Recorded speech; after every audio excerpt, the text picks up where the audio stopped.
خۆشەویستانی کورسات نیوز سڵاوتان لێبێ لەگەڵاو کارانم پانۆرامای ئەم شەوتان پێشکەشەکەین لە ناو کۆمەڵی کوردەواری وێ ڕای قەیرانەکانی تر ناوەناوە بابەتێک دەبێتە جێگەی جەدەل و باس و خواست و گفتوگۆی گەرمی خەڵک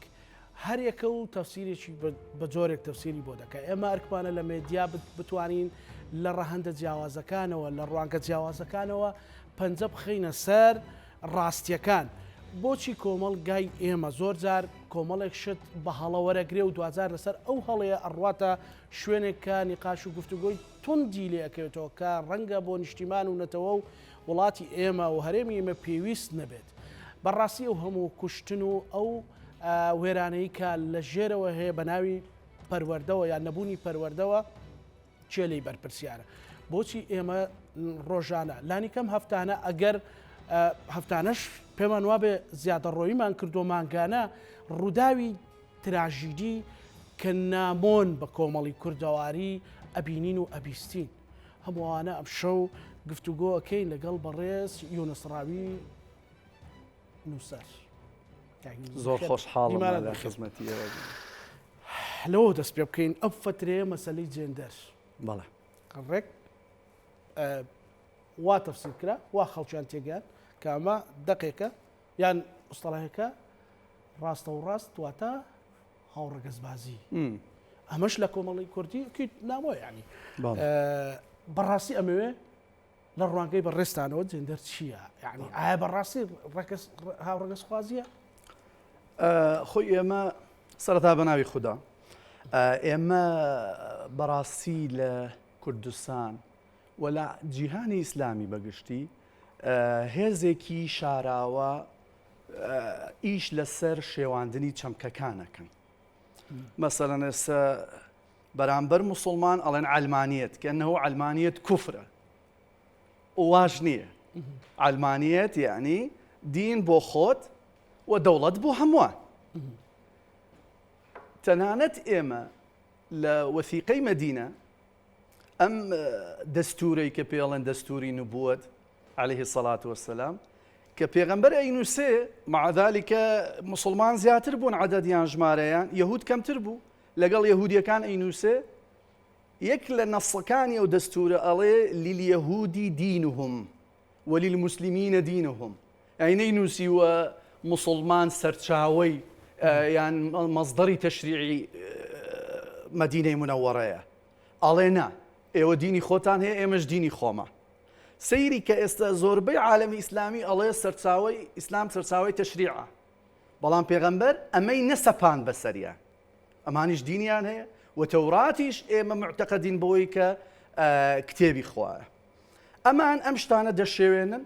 بۆی بەیانی هەچ کەسێک بڵێ عەلمانیەت یەکسەر تۆ هاونیشتیمانی ئەو شێوانی چەمکانە لە چیدایە کاگیر ئەمان ئەترسن خاستن ئیسلامی سیاسی ئەترسێ یعنی بوونی خۆیان ئەکەوێتە خەتەر بەرژەوەندەکانیان ئەکەوێتە خەتەر بەو شێوەیە لە خەڵکی عام تێیان ئەگەێنن مەسەڵەن ئەش بینین لە کوردستانش کە وەجهەکان چۆن ئیش لەسەر ئەمە دەکەن جێندەریش یەک لەو چەمکانەیە کە ئێستا خەریکە ئەی شێوێنن بۆ لەبەرەوەی ژن و پیا و هاوسەنگن هاومافن هاو ئەرکن وەکو یەکن ئەمانەوەیان ناوێ ئەمان لەگەڵ پیا و سالارین لەگەڵ تیۆری پیا و سالارین جەندەر وشەیەکی ئینگلیزیە جەندەر یعنی ڕەگەز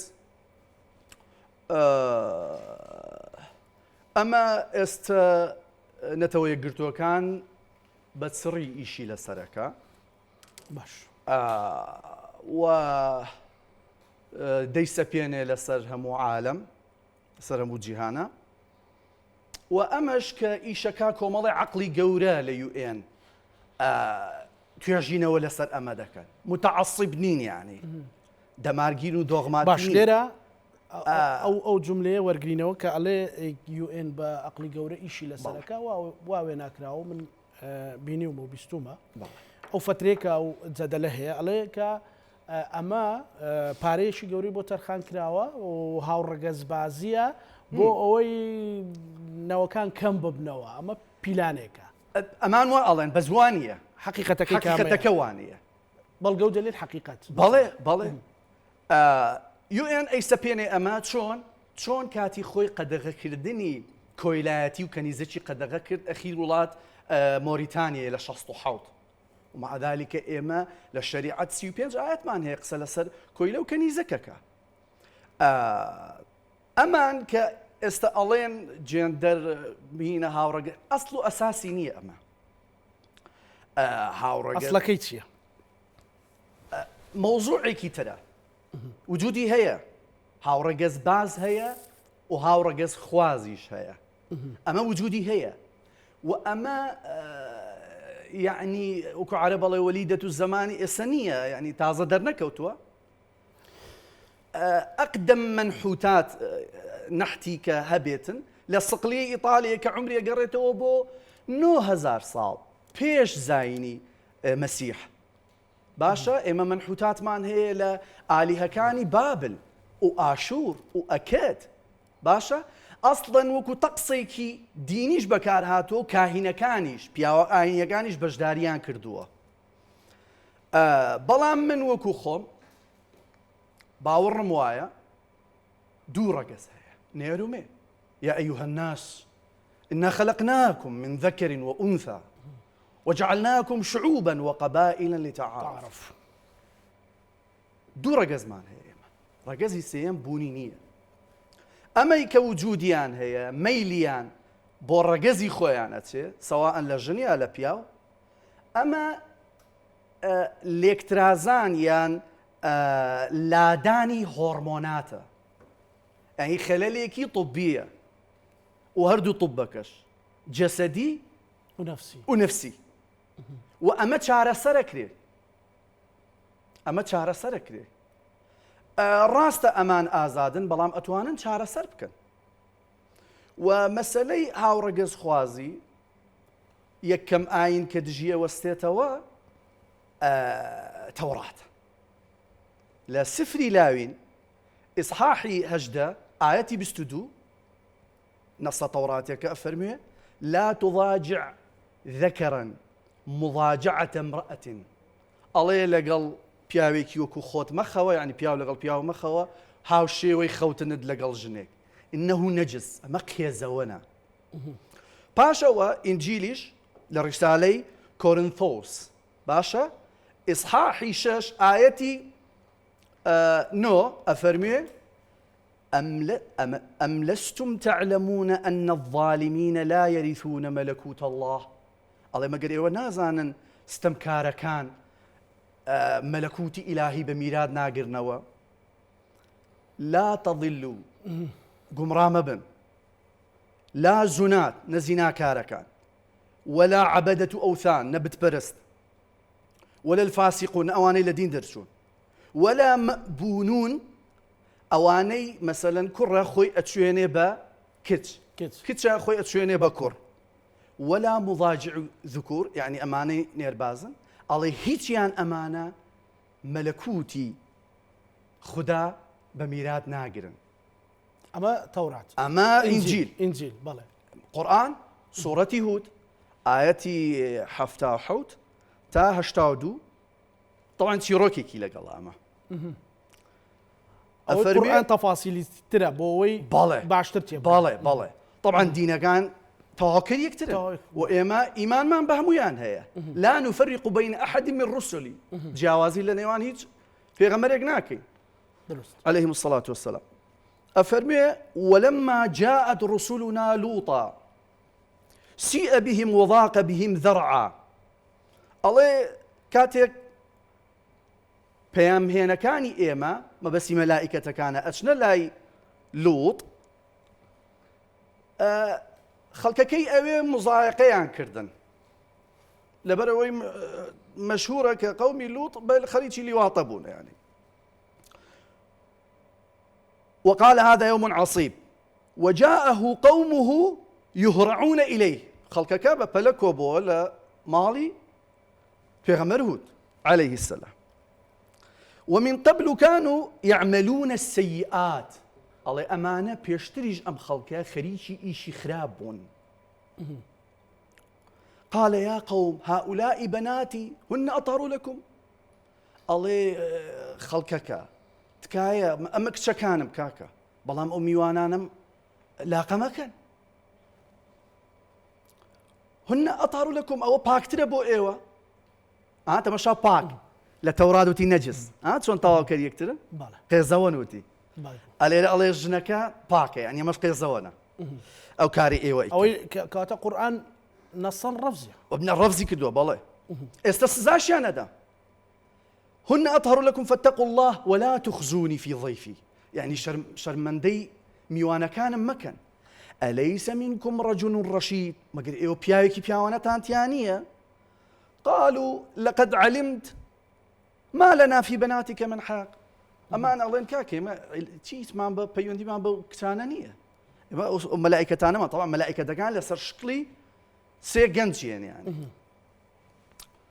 وإنك لتعلم ما نريد وتو أزاني إما أو جنجانا ما نبي قال لو أن لي بكم قوة أو أعوي إلى ركن شديد يعني أجر هيزيكم هبو يعني أجر بشتيكم هبو هود قالوا يا لوط فريشتك ئەمە چیرۆکی لوتە کە بەڵێ. جێڕێتەوە ئەوێ بچێتە ناو تەفاسیلەوە بەڵێ. ئەو قورئان کە ئەمە بە هەموو شوێک ڕەفزە بهم الشيء قطعة قالوا يا لوط إنا رسل ربك وتيان مترسا إما خا إما يناردوا لن يصلوا إليك دسيان بتوناغا فأسري بأهلك بقطع من الليل تولا هيني الشو درسوا برو ولا يلتفت منكم أحد إلا امرأتك إنه مصيبها ما أصاب الله كستان أوريدوا ومدنوا تەنیا خێزانەکەت نەبێت چونکە ئەمیش مەیلی هەبووە مفسرین ئەڵێن ئەمیش لەگەڵ ژنەکان هینی هەبووە إن موعدهم الصبح أخيرا يتطاول بەڵێ نانە ببوورە إن موعدهم الصبح أليس الصبح بقريب الله أمانة موعدكيان بيانية وبيانيش نزيق نية فلما جاء أمرنا كاتك فرماني إمهات جعلنا عاليها سافلها يعني أرزا كمان سروا ژێرێک وأمطرنا عليها حجارة من سجيل بردباراني شمان كردن منضود من سجيل منضود مشومة عند ربك وما هي من الظالمين ببعيد هذه سان باسي الظالمة كاتوا همان نصكي كلا إنجيلاتوا أم لستم تعلمون أن الظالمين لا يرثون ملكوت الله طاوكر يكترن فأما وكدين ئەوە تۆ ئێستا ئەتەوێ قەتعیەن ئەمە قطعيا أما قدغ كردوه وسزاشي بوداناو وسزاكش دنيوية بيجوا إلى روجي بصلان يعني لقيامة بيت بويا ما بهمو جورك رفزة بلام إستا ولاتاني أوروبا إيشي لسركن أما مشروعك ماسونية ماسۆنیە ئەو مەشروع ماسۆنیە لە هەرێمی کوردستانی شی لەسەرکرێ لهمو دنيا إيشي لسرك لە هەرێمی کوردستانیش بهريم ئاشکرا كردستاني نهێنی ماسونية دسي لهمو دنيا هي ئاشکرا نهێنی خوي ماسونية حركيكي نهيني نهێنیە بالله نامە بەستم لەسەر ئەو چەمکە زیاتر بەسەر لەسەر ئەو شتانە بالله بالله بالله ئیشی لەسەرکرێ بالله إيشي لسرك ئەوەی UN مەسەلەن ئەوەی کە ئەوترێت جێندەر و مەسەل کە ئێستا کێچێک گوتی جێندەر ڕێک خرێتە نێو دوو کەوانەوە جندر وكوتمان يعني يكساني بيا وجنا لأركوماف تەواو طهارة هنا باسی هاوڕەگەزی ناکات اصلا تيانية او رقزيت يعني من بەس بە بەڕاستیە بەڵێ بەڵێ ناشتەکە ئەمە بە زمانێکی سادە بەڵام ئیتر وەکو پێم وتی لە پەروەردەی طبعا پەروەردەی کوردستان لە ژێردەستی حکوومەت نییە لە ژێردەستەی ئیخوانەکانە ئەمان بە کەیفی خۆیان شتەکانە گۆڕن و ئێمە خۆشمان بینیمان لە محازەرە لە کۆلێژ بۆ گەنجەکان ڕێکخرا کە باسی جێندەر بکرێ بە تویتێک یا بە هینێک حزبێکی معەن ئیسلامی نەیهێشت بکرێ کەواتە دەستیان بەسەر زانکۆکانی شاگرتووە ومە بە عین اليەقین بینی باشە بۆچی ئەمە ئاسانتر ئەگاتە خەڵک و خەڵک بەو شێوەیە مثلەن دژی ئەوەستێتەوە لە گەڵب جا لە گەرمیان لە هەموو شوێنێک مثلەن کە ئەو بابەتە دێ بەڕێزت باست کرد بەنی بە بەڵگە باست کرد بۆچی ئەمە خێراتر ئەگاتە خەڵک ئەو حقیقەتە ناگاتە خەڵک کە تۆ باسی کرد لەبەرەوەی ئەوان مینبەریان زۆرە ئیسلامی سیاسی دنیای مینبەری هەیە بێجگەلەوە کەناڵەکانی دیکەش هیەکێتی و پارتیش ئەیان دوێنن میدیا ئازادە خۆ بەڵێ میدیا ئازاد شەو بەڵێ میدیا مامۆستایەکی ئاینی بێن بەڵێ هەمیشە ئەویش باسی خۆی کورسات با من هینتر بڵێم کورسات بەڕاستی مینبەری هەموو ئەفکارە جیاوازەکان بووە ئێمە شار ئەو کاتی خۆی کە مام جەلال بەڕەحمەت بێ کە کورسات کرایەوە وتی ئەمە دەبێ مینبەرێک بێ بۆ ڕۆشنگەری ڕۆشنگەریش هەموو ئەفکارەکان هەموو ئەفکارەکانی تێدا ئەگرێتەوە هەست ناکەی تێکەڵێکی لە مەسلەی نەسی دین و مەسەلەن ئاین یان لە ئیسلام و ئیسلامی سیاسی ینی تێکەڵێک هەیە ڕبت کراوە بێ کە تۆ ئەڵی ئیسلامی سیاسی ڕێک ئەی بنەوە سەر ئیسلام ئەمە نەتواندراوە لە لای ئەوانەی مەسەلەن وەکو بەڕێزت و خەڵکی تر کە ئەڵێ مینبەری ئیسلامی سیاسی بەرفراوانترە و دەرگایان بۆ کراوەترە و ئەوانە یعنی ئێوە نەتانتوانی ئەو پەیامە بە خەڵک دەن کە ئێمە دژی ئیسلام نین دژی فکرەی سیاسەتی لەناو ئەمەش خۆیان دروستیەکەن بۆ هەتا کەسەکە بشێوێنن لە ناو کۆمەڵگاوە خەڵک گوێی لێ نەگرێ بەڵام سوپاس بۆ خوا خەڵک گوێیەگرێ خەڵک گوێ لەوە شەگرێ لەمی شەگرێ ئەمان ورد ئیشەکەن ئۆکوتم دەستیان بەسە پەروەردەداگرت و دەستیان بەسە ئەچینە سەر پەروەردە بەڵام کاتە ئێستا یەکشت پرسیاری تر بکەم هەستەکەی لە ئاستی حەزب لە ئاستی حکوومەت لە ئاستی تر ئەمەش دیسان بە سیاست ئەم مۆزوعی چێن دەرە بەکار هات بۆ منبلانی سیاسی ڕێک خۆی ئیسلامی سیاسی ئیسلام بەکارە هێنێ وەکو کەڤەر تۆ زانی مەسەلەن گەورەترین عەقڵی ئیخوان سەید قوتبە ئەزانی ماسۆنی بوو خۆیشی مەقالی هەیە كنت ماسونيا أو لماذا كنت ماسونيا بوتي من ماسوني بوم باشا ئەمان بەرنامەیان هەیە بەرنامەی حیزبی خۆیان هەیە بەڵام دین بەکارەهێنن و پەردەپۆشیەکەن بە ئایەت و بە ئەحادیث و حقیقەتەکە ژەوەیە حقیقەتەکە ڕێک پێچەوانەی ئەمەیە باشە دین ئینتیزامێکی فەردیە بینی خۆت و رب العالمین دین سیکە کورد ئەسڵی پێش پەیدابوونی حزابی ئیسلامی سیاسی کورد تێکەڵی کچکوڕی هەبوو ڕەشباڵەکی هەبوو ژن لە چێلگەکان ئیشیە کرد باشە هەرەوە زیانە کرد لە دوورێنەوە شتانە ئەم چەند ڕۆژێک بەر لە ئێستا سەرێکی شارباژێڕمە هەمان هین ماوە لە گوندەکان ماوەتەوە یعنی ئەچیتە ماڵەکەی خێزانەکەیە بە خێر هاتنتەکە هەمان دەستیان نەگەیشتۆتە هێجارێ بەڵام ئاوا بڕوا دەستیان نەگاتەوەش باشە بخۆ لە انتخاباتەکان ئەو ئیسلامی سیاسی دیارە مەسەلەن ڕۆژ بە ڕۆژ مەسەلەن کورسەکانیان مەحدودە مەسەلەن ئەگەر ترسەکە لەوە بەڵام کاک یونس خەڵکێکی زۆر مسلمانە نەتواندراوە ئەو بابەتە هەز ناکەن لەوە خەلەل هەیە تێنەگە بەڕاستی خەڵک زیانە کراوەت و تەکی دەکەمەوە لەو پرسیارەی پێشوم یعنی خەڵک ترسی هەیە لەوەی لە ئاینەکەی بدرێ لە جینەکەی بدرێ کەس ناتوانێت لە ئاین بە کەس ناتوانێت لە کەسیش ناتوانێت مەحامی بێت سیرکە خوا پێویستی بە محامی چییە؟ ها؟ ئینا لەنەنسوڕ ڕوسولەنا ئێمە پێغەمبەری خۆمان سەرەخەین خوا فەرمێ من سەریەخەم ئەی چی پێویست بە تۆ ئیدعای ئەوە بکەم من ئاتوم سەریەخەم وە شتێکی دیکەشت پێ بڵێن ئیسلامی سیاسی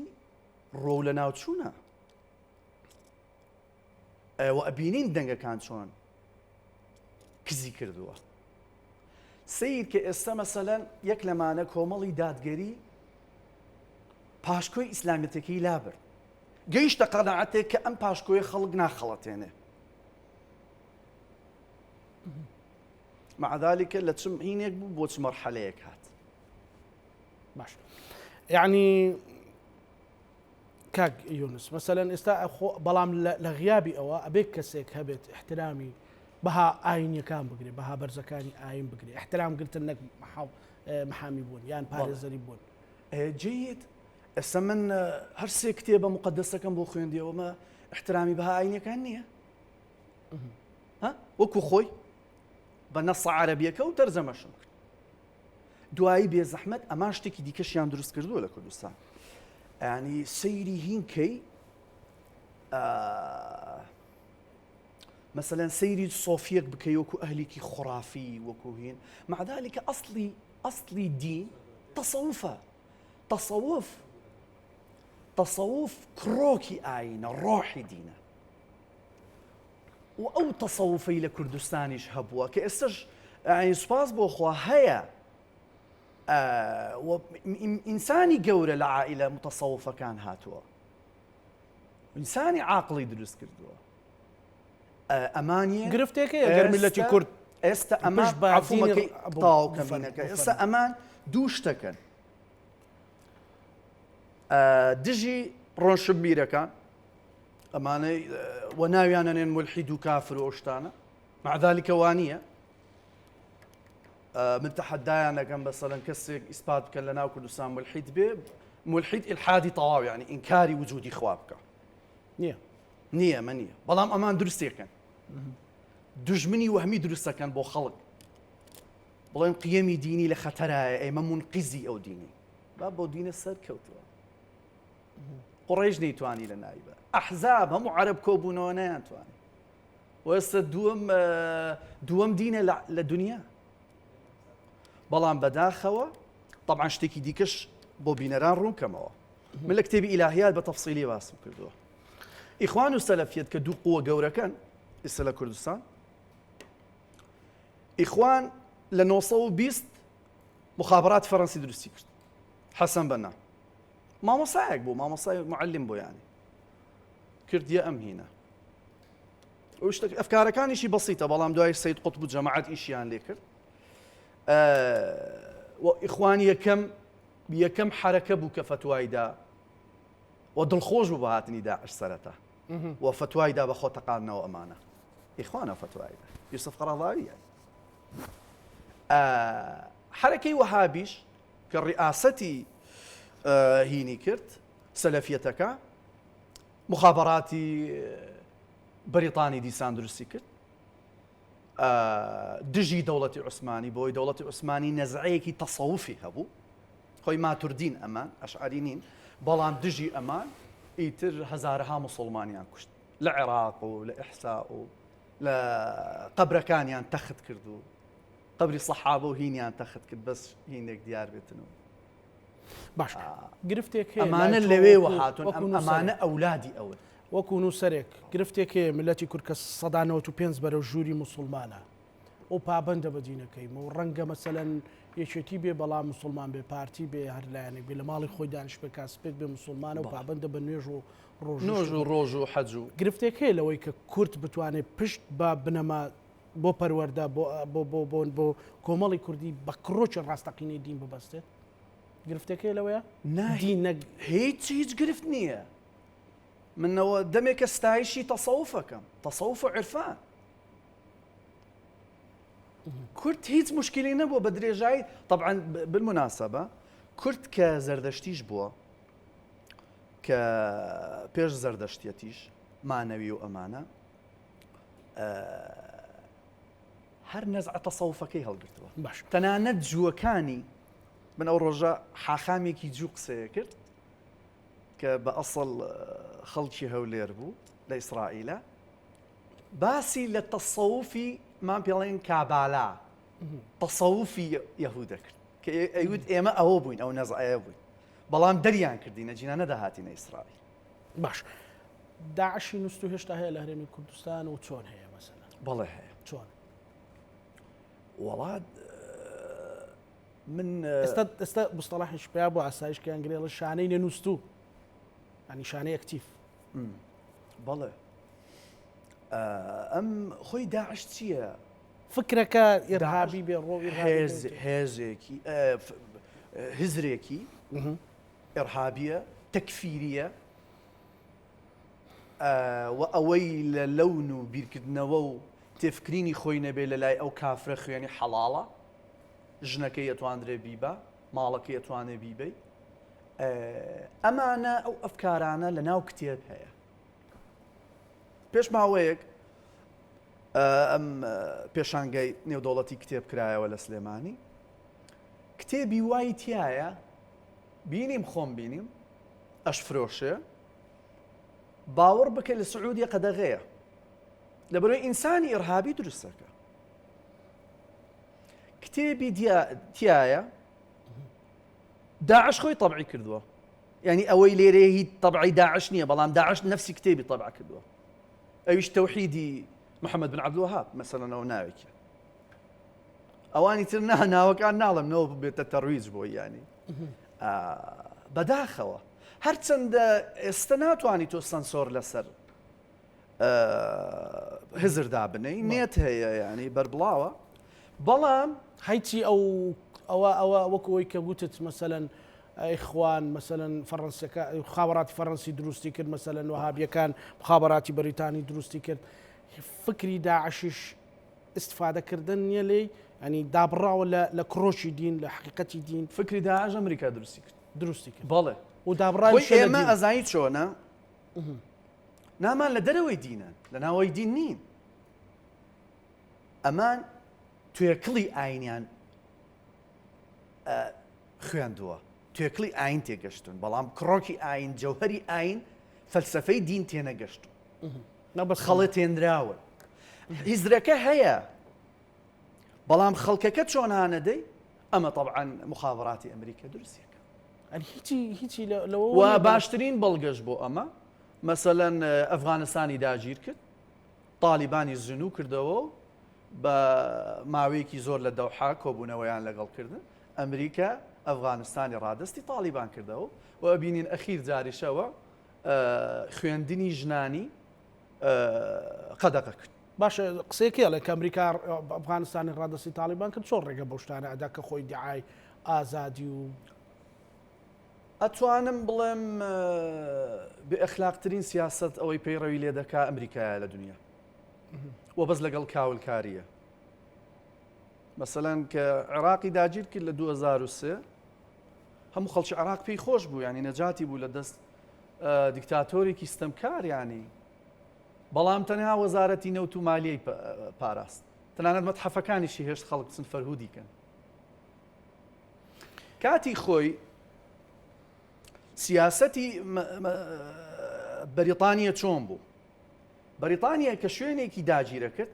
مەکتەبی هێنا پردیە هێنا قوتابخانەی هێنا مؤسساتی دروستە کرد ئێمە لە 1920 کە عێراقی داگیر کرد بەریتانی هەموو ئەو شتانەی کرد بەم سیاسەتەی هین ئەڵێن سیاست ثعلب الماكر يعني ڕێوەیەکی مەکرباس بەڵێ سیاسەتی فەڕەنسا تەسقیفی خەڵکەکەیە کرد سەقافە نەشری سەقافە زۆر مهم بوو ئێستش سەیری کە لوبنانیەک و سووریەک و تونوسێک فەرقیان هەیە لەگەڵ عێراقیەک واعیترن دروست بەڵام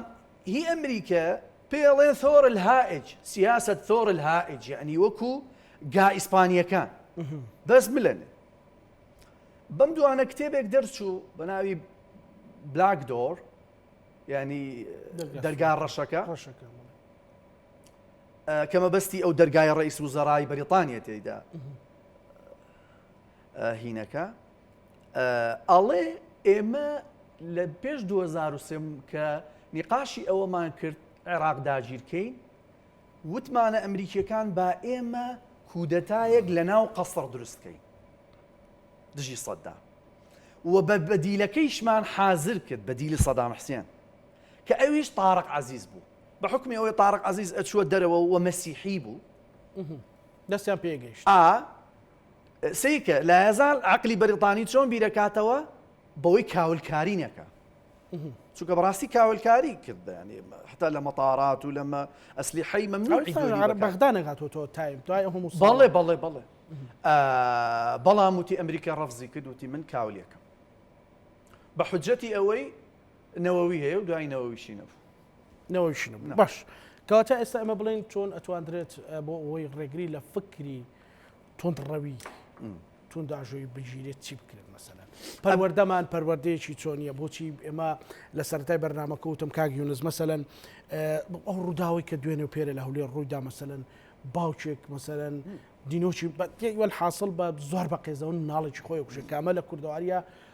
تاریخی کورد بگەر ڕەنگە ئەوە نەدۆزیتەوە منداڵی خۆت بکوژیت ئەم تاوانە قێزەونانە لە چیەوە سەرچاوە ئەگرن خۆمە نەڕەبتی بە ئیسلامی سیاسیەوەی نەڕەبتی بە چیەوە هەیە پەروەردەمان بۆ شێوا و شڵەژاوە بەڕێز ئەوەلەن پەروەردە ئەبێ حکوومەت ئیعادە نەزەرێکی ئەم مەلەفە گرنگە بکە مفەکرێکی ئێرانی پێشماوەیەک هات بە سەرۆکی حکوومەتی وتی ئێوە بۆ ئەو دوو سێ باڵەخانەیە ئەو هەموو شەڕەتان کرد ئەو هەموو شۆڕشەتان کرد خۆ سەدام حوسێن بۆیە کردن وتی ئێوە پەروەردەتان لە دەست چووە پەروەردە بگێڕنەوە یعنی حەقیقەتەن من چەندین ساڵە ئەو قسەیە ئەەکەم یعنی فارسێک ئیدراکی بەوە کرد کە ئێمە پەروەردەمان لە دەست خۆمان نەماوە و بەداخەوە هەندێک لە ئیعلامەکانیش ینی خستویان دەتە ژێردەستی ئیسلامی سیاسی یان هاو ئاوازی ئەوان قسە ئەکەن لەوەتی وەزارەت بەرود و بەدەستیەتی و پارتیەوە بە سەڵم بەدەست پارتیەوە بۆچی بەسەر لە ژێر دەسەڵاتی ئەخوانە ئەوان کەی پەروەردەیان بەدەستەوە یان وەزارەتەکە بەدەستی مەسەلەن پارتیە بەس مەکتەبەکە لە دەستی ئیخوانە مامۆساکە عەقڵی ئیخوانە بیرکردنەوەی ئیخوانە تەسەڕوفی ئیخوانە ئەزانی خەڵکێکی زۆر لە کۆمەڵگەی ئێمە بەداخەوە تەسەنوع دەکا بەوەی پێی نەڵێن تۆ دژی بەهاکانی بەهاکان و بەستیان معتەقەداتی خۆیانە بەڵام بە معتەقەداتی خەڵک ئەفرۆشنەوە دوو مەسەلەی کوشتن من هەمیشە وتومە ڕوئیەی من لەسەر کوشتنی ژن هەمیشە بکوژەکە قوربانی یەکەمە ئینجە کوژراوەکە بکوژەکە پێڵێن کچەکەت ئاوایە تۆ پیاونی حیای ئێوەی بردووە و ئاوایە ئیتر ئینفعالەکە و ئینسانیش گۆشت و خوێنە ئینفعالەکە و کوشتنەکان جامەدا ئەجینا هیچ برای خوشکی خۆی ناکوژێ ئەوە نەبووە لە ناو کوردە شتە نەبووە باشە هیچ باوکێک بەو شێوە دڕندانە کە تۆ بەڕاستی ناتوانی وا لە دوژمنەکەی خۆت بکەیت ئەمان پێتوانی یاسای لە سێدارەدان تۆکو یاسایەکیش مەسەلەن ینی زەڕوریە بۆ هەرێمی کوردستان سەل ئەمڕۆ کە پۆلیس گرتبوویان سۆربەی لە کۆمنتەکان نووسی سێدارەی دەن لە سێدارەی بدەن وەڵاهی من باوەڕم بە پەروەردە زیاترە و من ڕۆح بە موڵکی خوازانم بۆمان نییە بڕیار بینەوەی ڕۆح لە خەڵک بسەنینەوە یاننا بەڵام ئەبێ چاوێک بە پەروەردە دابخشێنێتەوە گرنگترین شتە ئەم گرنگترە لە مەسەلەی چونکە ئێمە ئەمنی قەومیمانەکەوێتە مەترسی ئێستا لە مەترسیانە بەڵێ لە مەترسیە لە چ ڕوانگەیەکۆ مەسەلەن بە دیاریکراوی ئەمنی قەومی لە بەرەوەی پەروەردە لە ژێر دەسەڵاتی حکوومەت نییە سیرکە هەر لە خۆیانەوە شتێکیان دروست کرد بە ناوەی ئەوەی پەروەردەی ئیسلامی ئەسڕێتەوە شتی واژ وجودی نەبوو توانیان بێن مەشروعێک هەبوو بۆ تعدیلکردنی منهج بە عام توانیان وەزیری پەروەردەش بێن نەهین و حکوومەتش بێنە سەر خەت و پرۆژەکە شیان ڕاگرت ئەمە دەسەڵات نییە ئەگەر ئەمە دەسەڵات نەبی ئەی دەسەڵات چییە باشە ئەگەرەکە پرۆژەکە حقیقەتی مەسەلەن ئەوەی تیانێ و تعدیلی یان لابرنی پەروەردەی ئیسلامی تیانێ بۆ حکوومەت دێتە سەرخەت بۆ ئەترسێ با بە ئەوش بە ڕاشکاوی بڵێت ئەمە حقیقەتەکە ئێمە ئەمانەوە جێبەجێ بکە وە جێبەجێ بکە ئەو پرسیارە ئەبێ لە هین بکەیت لە حکوومەت بکەیت لە چی ئەترسێ لە چی ئەترسێ ئەوەی تیانە بۆیە ترساوە مەسەلەن لابرنی پەروەردەی ئیسلامی نەبوو شتی وا هەر وجودی نەبوو ئەمان تەوەهم دروست دەکەنەوە باشە کاک یونس مەسەلەن ئیسلامی سیاسی کە لە پاشەکشەدایە بۆچی لە ناو مەکتەبەکان ئەوە هەیە مەسەلەن باسێکی لە ناو زانکۆکان ئیشەکەن یان تێکەڵی دیسان ئەو پرسیارێکە ئیشەکەن ینی بەوردی ئیشەکەن ینی تقریبا خاصن ئیخوان وازی لە هەموو شتێک هێناوە تەرکیزی سە دوو شتە بە دەرەجەیەک پەروەردە و بە دەرەجە دوو خەریکی بازرگانی کردنە زۆر باشە کەواتە ئێمە ئێستا ئەبێ بۆ ئەوەی زۆر لە وڵاتان مەسەلەن لەسەر پەروەردەی خۆیان لەسەر بەها بەرزەکانی کۆمەڵی خۆیان پێگەیشتن تێگەیشتن بوون بە شت بوون بە ئێمە مەسەلەن ئێستا لەسەر ئەو بەرنامەی ڕەنگە کابرانی بنێڵێ کاگیونس سواویت تر ئەبێ بە پۆزا تا ئەگاتە حقیقەت و نەبێ حقیقەتەکە و نەبێ لەسەر چەمکێکی سیاسی لەسەر شتێکی تر نا تا حقیقەتەکە دۆزیتەوە دەیان ناڕاستی ئەدۆزیتەوە بۆ ئاوایە ئاوە بۆ ئێمە چۆن ئەمە ڕاستکەینەوە ئەمە ڕاستەکرێتەوە بەوەی هەردوو سەوت بەرامبەر یەکدا بنرن ئەمە ڕاستەکرێتەوە بەوەی خەڵک دوای ئەوەی تۆ مشکلەتی ئێستا کەس نایەت سیر کە بۆ نایەن بۆ نایەن لەبەر حقیقەتەکەیان ئاشکرا دەبێ بۆ هەموو دژایەتی من نەکرێتن ئێخۆ وەڵی من ڕقم لە کەسیان نیە من ڕەفیقی زۆر نزیکی مێ سەلەفیە ئێستاش ڕەفیقەکانم لە مەلاکانی سعودی ڕەفیق من باشە من ڕقم لەوان نییە وەکو جەستە من ڕقم لە ئەفکارەکەیە بۆ لە بەرەوەی ئەفکارەکە کارەساتە خوڵقێنێ ئەفکارەکە ڕۆحی خەڵک بە هەدەرەبە باشە ئێمە ئەو هەموو خەڵکە کوژرا لە هینی داعش یعنی بۆ ئەو هەموو ژنانەی ئێمە ئێزیدیانە سەبی کرا یەک سەلەفیت بیست یەک ئیخوانت بیست بڵێ ئەمە ئیشێکی گوناحی کردووە هەمویان لە ژێرەوە بەعزێکیان بە ئاشکرا تەئیدیانە کرد بەعزێکیان چوونە ناو داعش بەعزێ مزگەوت هانی خەڵکیەدا بچێ سەرەتاکەی و بەعزێکیش بالفعل چوون بەڵام بەشیشیان دژ بوون سەر ساسی پەرلەمانتار وانی کە ئەگەر یەکگرتوو بە خوا حساب کە بۆ نمونە دژی بوون مەسەلەن سیر کە ئێستا مەسەلەن کاکزانە تۆ نەقت لە تەسەڕوفێکی ئیسلامی سیاسی بکە بەیانی ئەڵێن کافرە باش ئەمە ئەو هەموو کوشت و کوشتارێک کرد ئەو هەموو تەقینەوە ئینسانی بە زینوی سووتان ئەو مەتاڕ هینە فڕۆکە وانەکەی هینی بە زینوی سووتان باشە تۆ نەڵێ ئەمە کوفرە ئەی بەچی ئەڵێ کوفرە کاک تۆ لە ئاستی باڵا ئەڵێ زیاتر لە ئاستی باڵاڵێم بەڵێ من لە ئاستی ئەزهەر و هەیئەی باری عولەمای سعودیا ئەڵێم کە ئەزهەر هینە هینەکەیە ئەشعەریەکەیە و هینیش وەهابیەکەیە ئێمە بەو بەچی ئەتوانین چارەسەرکردن زۆر جارەوە تر ئێستا هەرێمی کوردستان پێویستی بەم هەموو وەزارەتە نێ پێویستی بە چوار وەزارەتە چوار وەزارەتی فعال وەزارەتی ڕەوزە وەزارەتی پەروەردە وەزارەتی خوێندنی باڵا وەزارەتی زراعە و تر تا نیشتیمانێک بنیادەنەی تا چەند لەگەڵەوەی مەسەلەن ئێمە بەڕاستی پەروەردە باڵە ئەبێ پەروەردە ئەولەویەتی یەکەمی سەرۆکی حکوومەت بێ و بەداخەوە لە دەست دەرچووە وەزارەتەکە لە بەردەستی خۆیانە بەڵام وەکوتم لقەکانی لە دەست خۆیان نییە ئەمە ئەبێ لە ڕیشەوە چاکسازی تیا بکرێت و چاکسازیەکی شەرمنانە نەبێ وە پەروەردەیەک بێ لە ئاستی دنیادا بێ دوجار تۆ هەر پەروەردەیەکی ئەو مناڵە بکەی ئەو مناڵە دێتەوە لە یوتیوبەکە من کچەکەم یاریەکە لە یەک کاتدا لەگەڵ مناڵێکی چینی لەگەڵ مناڵێکی مەسەلەن هۆڵەندی هەرسێکیان بە ئینگلیزی قسە دەکەن تۆش لێرە ئەم پەروەردەیە هین بکەی بخینکێنی لەوێەوە دووبارە هینە بێ کارەوە دابڕانێک نییە لە نێوان دابڕانێکی زۆرە باش ئێمە ئەگەر بەو شێوە بەردەوامی بەرەو چیە ڕۆین پەروەردەی ئێمە مەسەلەن وەکو ئەو هەموو ئاڵۆزیانی پێم وتی لەسەر ئەو هەمووەوەی کە ئەوەندەی حەزمان لە درۆیەکی شیرنە حەزمان لە حقیقەتێکی تاڵ نییە بەڕاستی بەس بەشێکی زۆری وای لێ هاتووە مەسەلەن ئەگەر ئەو پەروەردەیە ئاوا بڕوە بۆ بەها گەورە نیشتیمانیەکانە لە مەسەرن بۆ قاومی قەومیە لە بەڵێ لەسەر ئەوانە کارەساتە تۆ سەبر سەرەتا موئەسسەسەیەکی وەکو مەکتەب و زانکۆ لە دەست بەی بەیانی تۆ هەموو کۆمەلگا لە دەست دەی و ئەوەشیان کردووە ئیسلامی سیاسی ئیسلامی سیاسی هەموو خەڵکیان هانداوە بۆی دژی یەکێتی و پارتی بن تا حدێک لەمە نەجاحەتیان هێنا بینیمان مەسەلەن داهاتوو هین نییە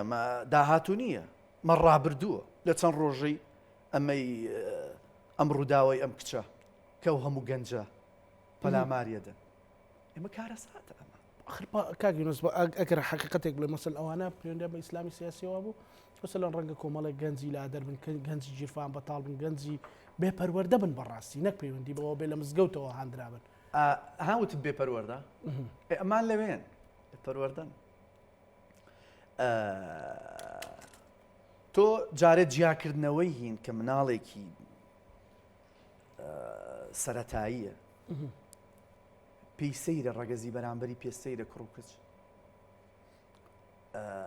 لە ناکاو دێ لە زانکۆ یەکەم جار کچە بینێ لەگەڵ کچینەکە باشە تۆ ئەو مەخلووقە جارێ جەسەدیەن تەعاروفە پێ نەکردووە باش کە بڵێ ئەوە ڕەگەزی بەرامبەرە و نەفسیەتی نییە شەهوەی نییە ئەو مناڵە تۆ لە ناکاو نیشانیە دەی بۆیە من لە زۆر خانم گوێم لێ بێ ئەڵێ من ئەترسم بچمە شوێنی قەرەباڵ دکتۆر کەریم شەریف قەرەچەتانی هەفتەیەک بەرلێسە لێرە بوو بەڕێزیان باسیەوەی کرد کۆمەڵێک بابەتی زۆر قێزەوە لە ناو کۆمەڵی کوردەواری و ناو مەکتەبەکانەوە هەیە ناو پەروەردەی ئێمە هەیە بەڕاستی تۆش دەرکرد بەوە کردو و مەترسین ئەمە مەسەلەی مناڵ کەوتوتە ناو کۆمەڵێک بابەتی وەکو چی ینی مەسەلەی کۆمەڵێک نازام ڤیددیۆکە گوێ نەبوو بێت بەرچاوم کۆمەڵێک لادانی گەورەی سێکسی لە ناو مەکتەبەکان لە تەمەنی زۆر بچوو ینی ئەمە لە ناو مەکتەبەکان ئەخر ئەمە ئاوا درستە بێ خۆ تۆ مناڵ سیر کە لە پاش 12 و 15 و ئەمانە هینە بێ باشە تۆ لە ئیبتیدائیەکە لێکە جیا کردوونەتەوە بۆیە ئیدی تووشی ئەو ئینحیرافاتانە ئەبێ ئەو لادانانە ئەبێ دواسەرنجی کاگیۆنس وەڵاهی دواسەرنج من هیوادارم کللتورە کۆنە کوردەکان بگەڕێنەوە نەبگەڕینە دو ئەوان بێنینەوە ئێمە بەهای ئەخلاقی ینی ڕاستگۆیی پاکی احتیمامدان بە ژن وەکێکی هەر هەبووە لە ناو ژن و پیاوە ئێمە مەسەلەن مەستورە خانمی ئەردەلانیمان هەیە مەسەلەن حەبسەخانی نەقیبمان هەیە ئەوە کوتم ژیانی هەرەوەزی بووە بەیەکەوە بووە ئێستا کە تۆ ئەمە هین کردوتەوە و زوو ژەمان دێن مەراسیمێکەکەن بە ناوی تاجی زێڕین و شتیوار لەچکی سیاسی لەچکی ژنەکەی ئەردوغانەکەنە سەر خەڵک و بە لەچکەڵێن باڵا پۆش با بە هەموو ژنێک باڵای پۆشە ئەمە لەچکە و لەچکی سیاسیە ئەمە و ئەگەر سەیری شاعیرە کۆنەکانمان بکە کە هەمووشیان مەلا بوون نالی و مەحوی و مەولەوی و هەمیشە ئەمان لەسەر ئەگریجە و هینی ژن شعریان وتوە چونکە بە دەربووە ڕاستە پیاویش جامانە بووە بەڵام ئەمیش بەستوێتی بەڵام ئەگریجە و هینی بە دەربووە چونکە کورد لە کۆن دەوڵەتی عوسمانی و کوتم ماتوردیە لە لای ماتوردیەت قژ هین نییە هەست نابزوێنێ عەورەت نییە بەڵام ئەوە شافعیە هات وتی پیاویش دەبێ طبعا لە مەزەبی شافعی بە ژن نابێ سەری داپۆشێ ئەبێ پیاویش دایپۆشێ بۆ ئەڵێ ئەو پیاوەی سەری دانەپۆشێ جامانە هین نەکاتن بە شاهێدیش ناچێ بۆیە بەڕاستی هینی شریعەتی شافعی فقهی شافعی بۆ زەمەنی خۆی ڕەنگە باش بوو بێ 1000 ساڵ بەر لە ئێستا لە یەمەن و بەڵام بۆ زەمەنی ئێستا نابێ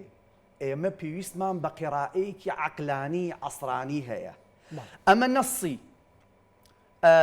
هین نییە چونکە کولتورە گۆڕێ بە زەمن ئەمە نەسی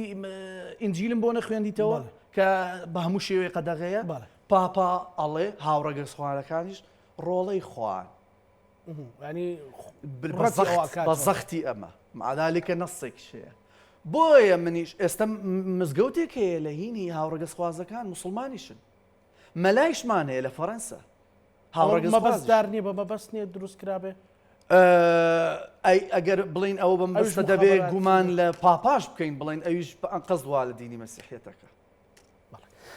زۆر سپاس بۆ بەڕێز یونس ڕاوی نووسەر چاوەکەم خۆشحاڵم ئەمە خۆشحاڵترین سوپاس بینەرانی خۆشویست لەگەڵ هاوکارانم پانۆرامامان پێشکەشکردن هەموو لایەکتان ئەمانەتی خوای گەورە بن.